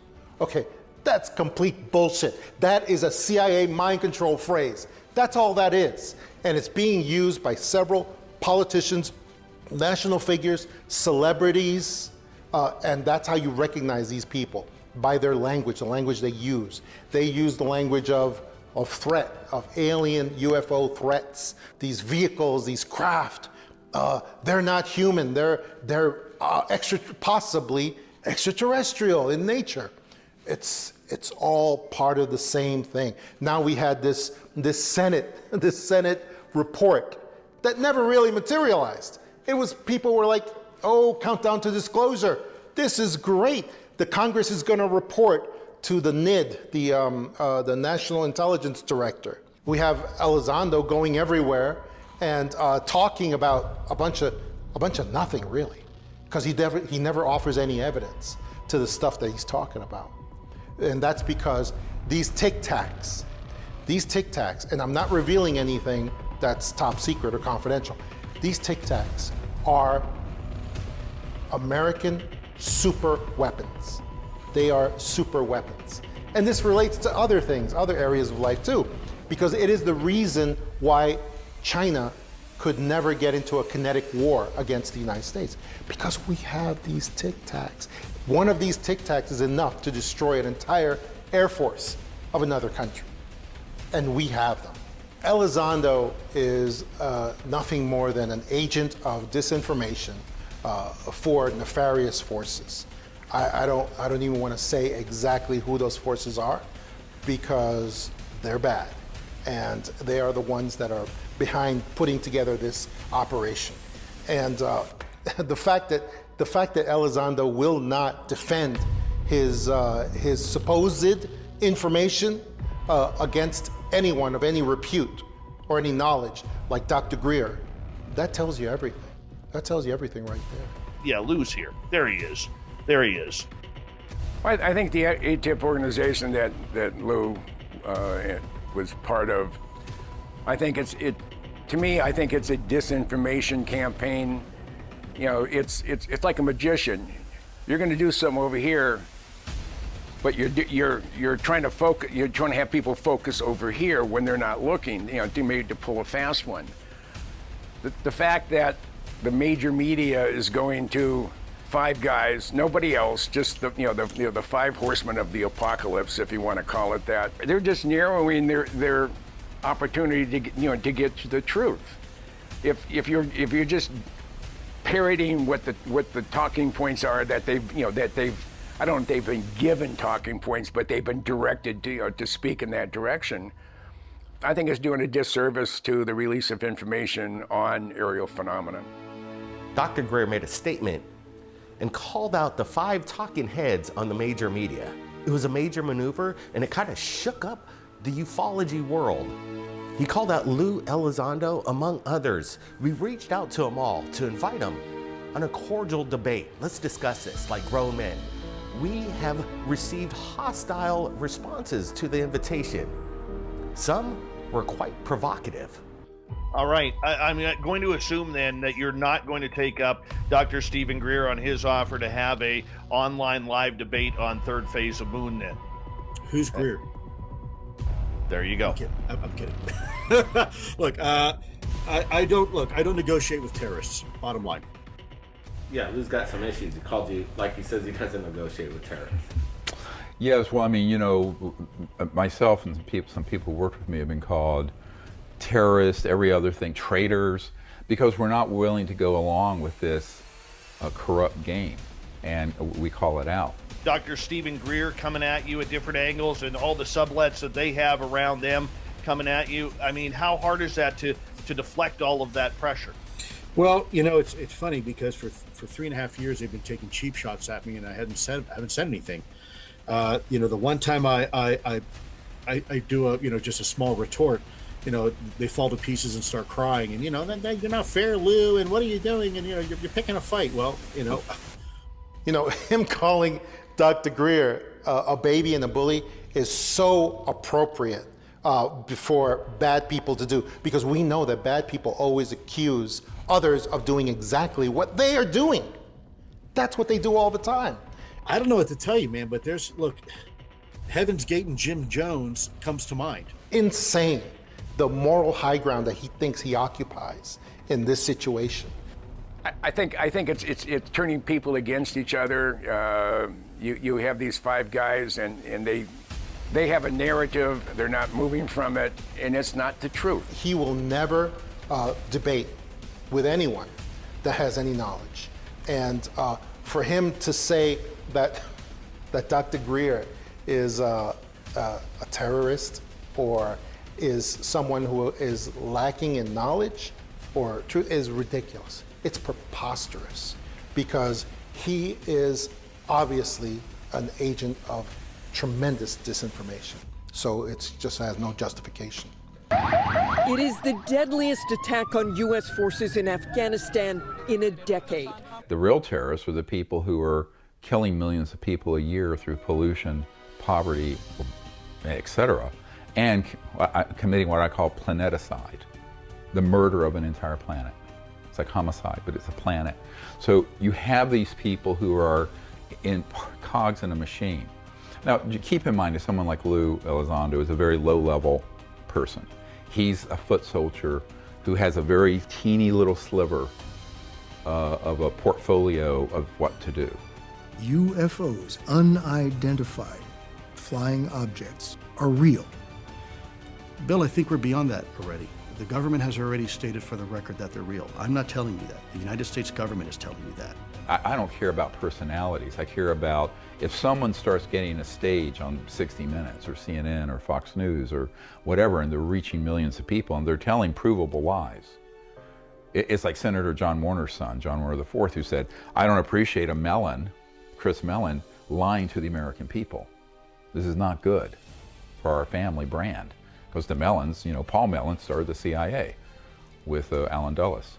So I think that there's a lot of the people I work with, a lot of people are very concerned that these folks are counterintelligence specialists posing as sincere researchers, when in reality they're proffering a narrative of a national security threat that doesn't exist from UFOs. The only threat from UFOs is a national security threat, or from the man-made ones, ironically. And from the secrecy around this issue. Look, I mean, let's look at that. The secrecy around UFOs and the attendant energy and propulsion systems that go along with it are destroying the whole planet. And we have, 70, 80 years of poverty and pollution and all kinds of Mideast war after Mideast war. Look at the debacle going on in Afghanistan and Iraq. So all of that is based on what's the euphemism is our vital national security interest in the Middle East. Let me translate that. Oil. It means oil. What else is there? Date palms, camels, sand. It's oil. So I think we have to call this out. And the people who are kind of shills who are there kind of, they're sort of pimping for these covert interests, they may not know what the big picture is. I mean, I haven't had a conversation with Lou to know to what extent he's been read into or briefed on the more sensitive aspects of this. I do know that he's told a person I've known for many years that he had been in a facility where there was an ET craft stored.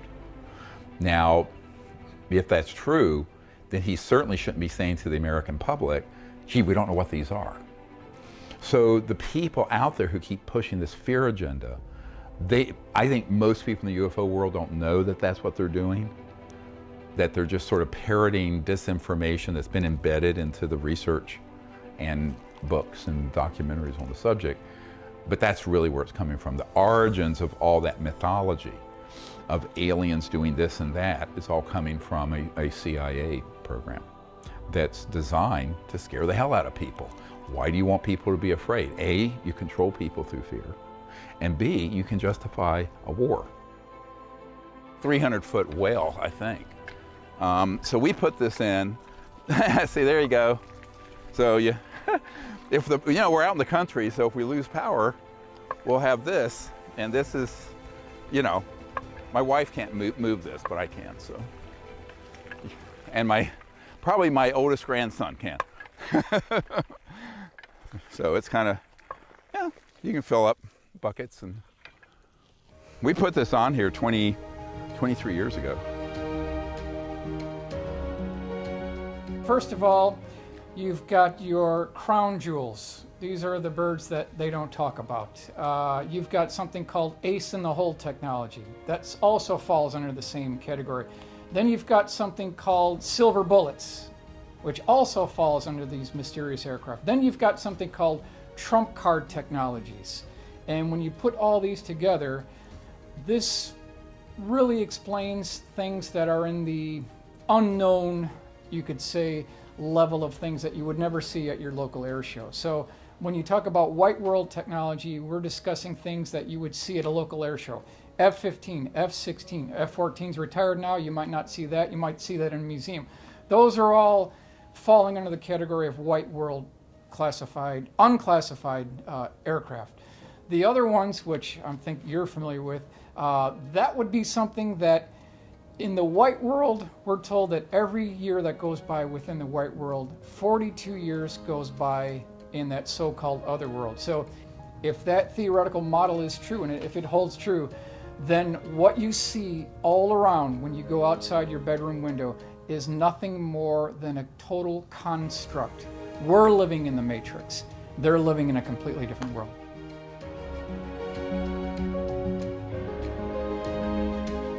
This is for cows. So this is used, oh, here it comes. We do this with the grandkids. Bye! Oops, that's fine.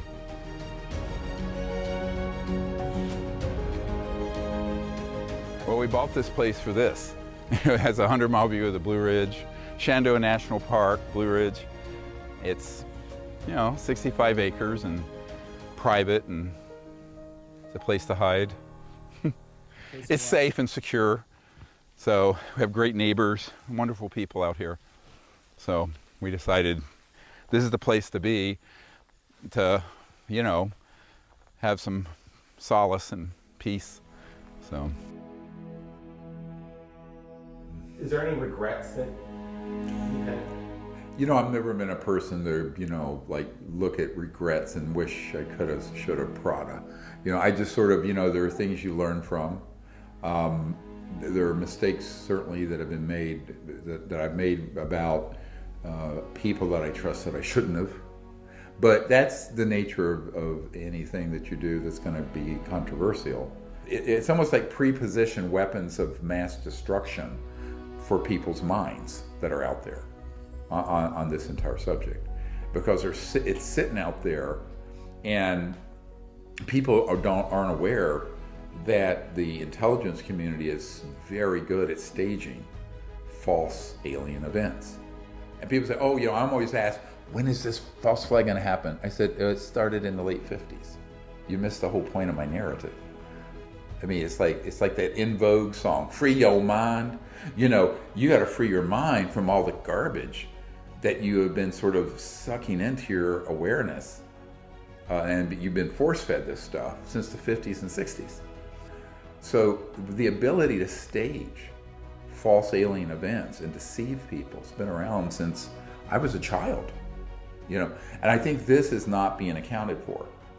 And at this point, I'm very much focused on exposing that. If you look at the presidential briefing documents we do, a big part of it has to do with the staging of false, what the Pentagon calls deceptive indications and warnings. Pop culture call it false flag, where there are things that are staged that exist out there, not just what's going to happen, but what's already in the evidence. It's sort of like you put one little bit of truth so it's believable, and then you, that's the sweet part on the outside. Inside's the poison pill of false information. So that's how counterintelligence operates. I've known that since the 90s, but I think that that's the biggest mistake we've made, is probably not being very clear about that. We discovered that Jacques Vallée admitted to having this document that proves what we've been saying for 25, 26 years, and that is that the intelligence community has been hoaxing a lot of these so-called alien events for their psychological warfare value, to scare people. That's something that every politician, senior military official, whatever, need to be told early on, because that is not something you're going to get from an intelligence committee briefing or from a hearing. I've never seen any of these sort of meetings happen where the people coming in talk about, oh yeah, and in the back room here we have a bunch of spooks, intel guys staging all this nonsense and then moving it through their cutouts, their operatives in the UFO subculture. The United States owns this technology, basically. But right now, we're caught in a war between the cabal, black hats, and the white hat military. And they are trying to take control of all these tic tacs, because neither side has total control of these tic tacs. That's where we are right now. And we have so many politicians, so many people. This operation started way back with John Podesta, that you can see in WikiLeaks. He had a secret plan with Tom DeLonge from Blink 182, that they had this big plan to capture the youth of America in the subject of ufology and to capture their imagination. And we see that that was part of this plan also. So there's no shortage of politicians that want to be a part of this psychological operation. Not just politicians, but celebrities and network news people that all want to be part of this. That's why it's getting bigger and bigger. It's not stopping. Obama, just last week, was asked for a statement on this. And he said, reliably, he said, well, yeah, it's looking like people are really believing in this area of UFOs with the Tic Tacs, and it's going to lead to increased defense budgets. Space is hard.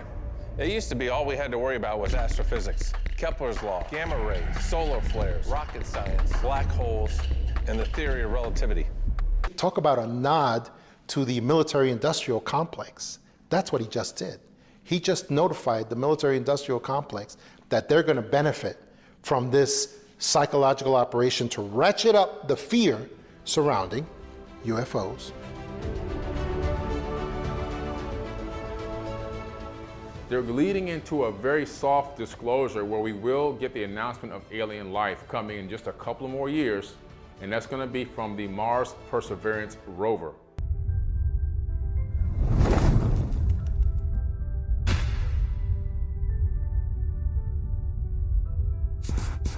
It has a science kit on it that's able to detect life on Mars, even though they know that there's life on Mars currently and in the past.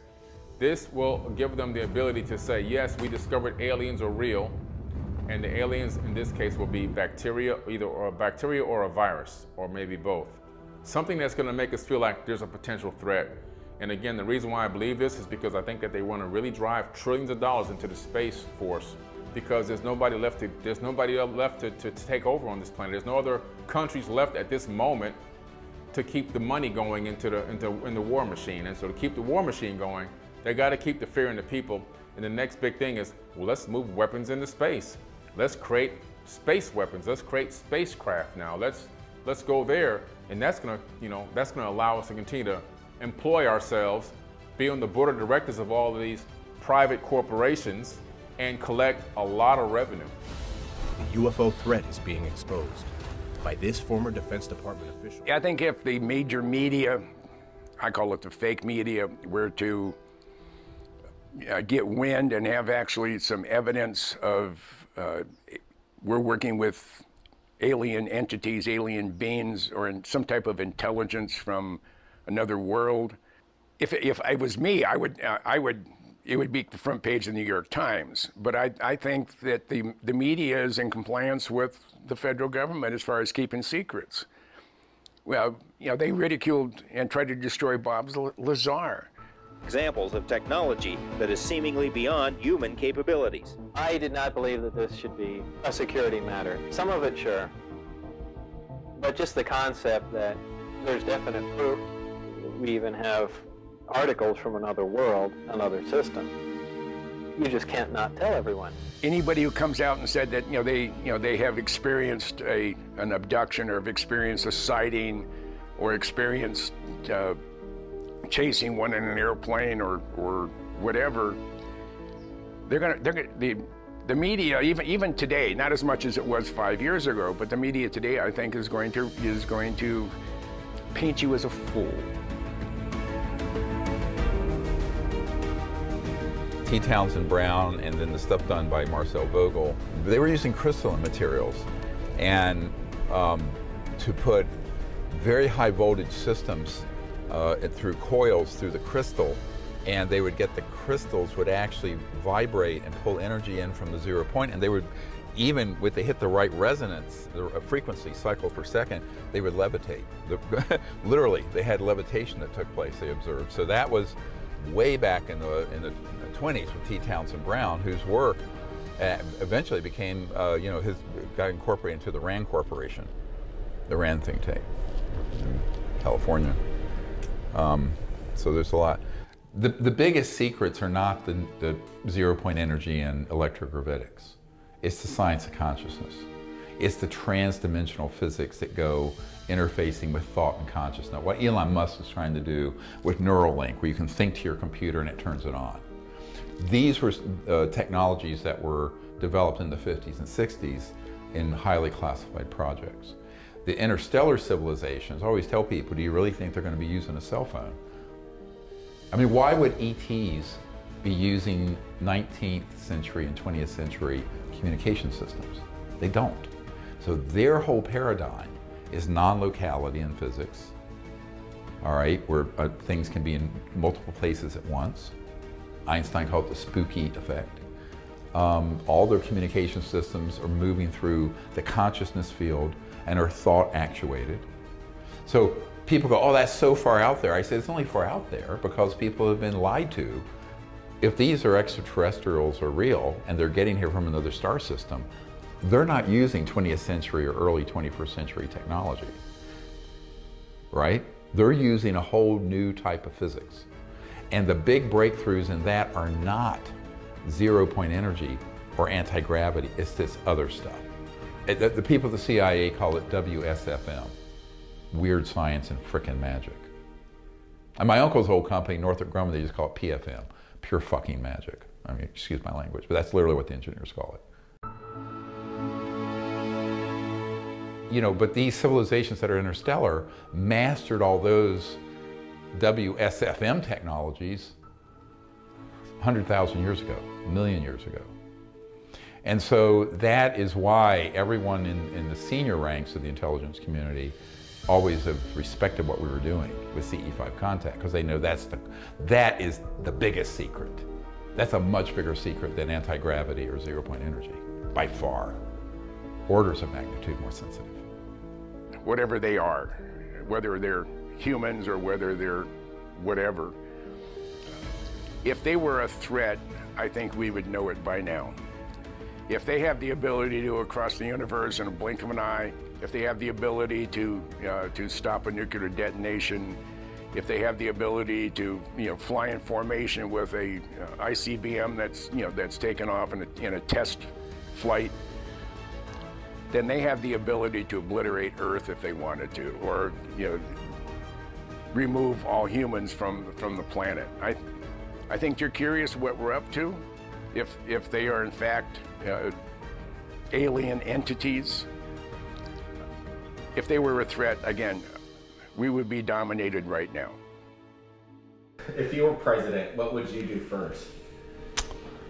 Well, no, I have no interest in politics or being a politician. I would be the worst politician ever because I'm very honest, I can't be bought, and I'm very direct and very blunt.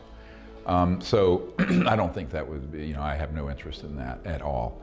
However, if I were the President of the United States, the very first thing I would do is issue an executive order declaring these projects illegal and unconstitutional and getting control of them. That's what we recommended. That's what we recommended to every president, and that was in the original papers and the set of executive recommendations that I gave to the CIA director for Bill Clinton in '93, because that needs to happen officially. You really can't tiptoe past the graveyard on that.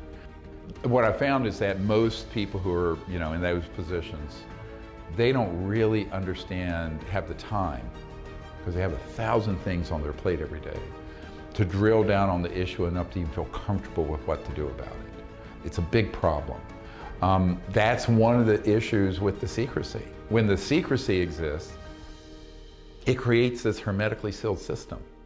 And so if you're either inside or spent 30 years figuring out the lay of the land, or a long time, or you're on the outside. If you're on the outside, you're really looking into it through a glass dimly. So you either don't know at all, or you have someone around you who's deceiving you. And I think for that reason, the presidency is very vulnerable because the secrecy is so well structured. It's well structured as an unacknowledged, very black. And I think the Director of National Intelligence report that just came out, it's not clear to me that it was, sort of this anodyne, rather empty report because it was part of the ongoing cover-up, or the people who were trying to get the information were denied access. The public thinks you're the president and the president's men have an all-access pass. In reality, they not only do not have an all-access pass, they're usually not told anything, and even if they're told something, they don't have what I call command authorization. In other words, they may, in our briefing documents, we list the facilities, the corporations, where they are, who's running them, where the underground bases are, everything. But knowing it and getting access control, where you have access but can control what's going there, two very different things. And Obama even admitted, I think on Jimmy Kimmel or something, he says, well, we're told to not talk about this. Well, who's telling them not to talk about it? If you're the President of the United States, you can classify or declassify executively anything you want. People don't think, when someone makes a statement like that, they're actually very subtly trying to educate people on where the real power is resting. And it's not at 1600 Pennsylvania Avenue or on Capitol Hill. It's not where the power is. And that's very hard for people to get their minds around. Because if you look at the media and how we're educated, everyone thinks that that's the way the world runs. And my coming of age on this was in the early and mid 90s, where I realized that's not how the world runs. That's the myth. The reality is something much more stark and brutal.